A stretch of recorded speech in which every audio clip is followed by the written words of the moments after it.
অতিরিক্ত খুশি থাকার কথা আর অতিরিক্ত কষ্টে থাকার কথা কখনো কাউকে বলবেন না, কারণ খুশিতে মানুষ নজর লাগায় আর কষ্টে মানুষ লবণ লাগায়।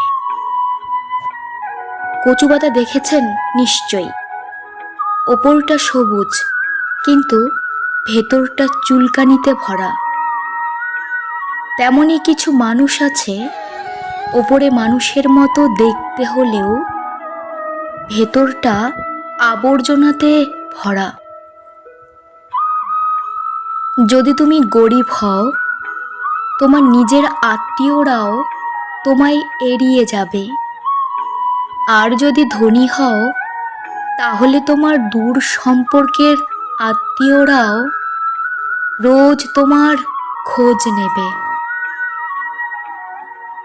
মানুষ কতক্ষণ তোমাকে ভালো বলবে জানো? যতক্ষণ তুমি তাদের অন্যায়গুলো মুখ বুজে সহ্য করবে। দেশের অশিক্ষিত ছেলেটি বিদেশে কাজ করে, দেশে টাকা পাঠায়, আর শিক্ষিত ছেলেটি দেশের টাকা দুর্নীতি করে বিদেশে যায়।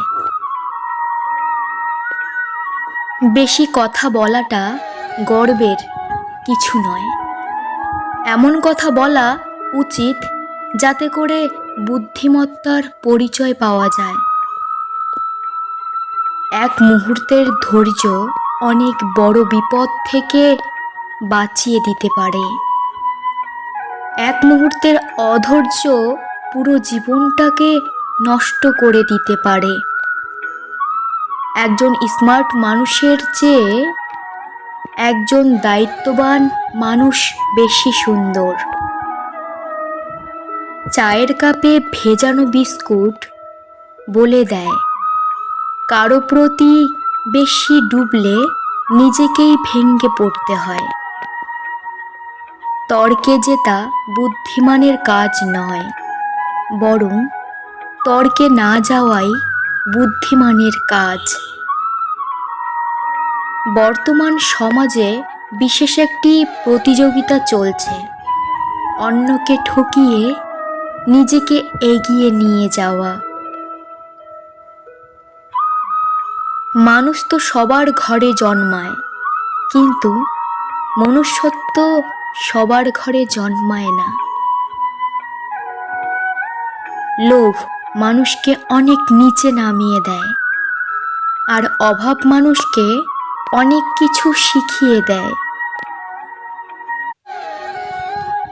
ভালো মানুষ অনেকটা পুণ্যের মতো, প্রয়োজনে সবাই ব্যবহার করে, প্রয়োজন ফুরিয়ে গেলে কেউ তার দিকে ফিরেও তাকায় না। বিষের চেয়েও বেশি বিষাক্ত হয় একটা মানুষের মিথ্যে অভিনয়। মানুষের সাথে বেশি মিশলেই বিপদ। আসলে কোনটা মানুষ আর কোনটা অমানুষ বোঝা কঠিন, কারণ সব দেখতে তো মানুষের মতোই।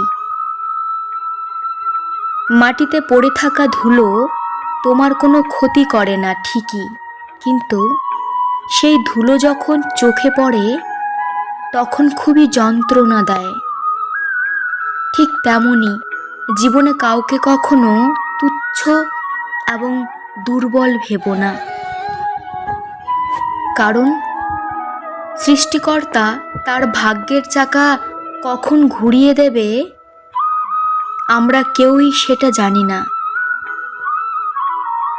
আমাদের সমাজে সরল মানুষদের বোকা এবং দুর্নীতিবাজদের চালাক মনে করা হয়। অহংকার মিশে যাবে মাটিতে, ছাই হয়ে যাবে শরীর।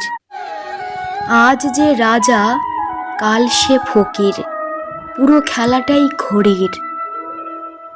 মৃত্যু এমন একটি বিছানা যেখানে সবচেয়ে মূল্যবান সম্পদকে সবচেয়ে সস্তা জায়গায় রাখা হয়।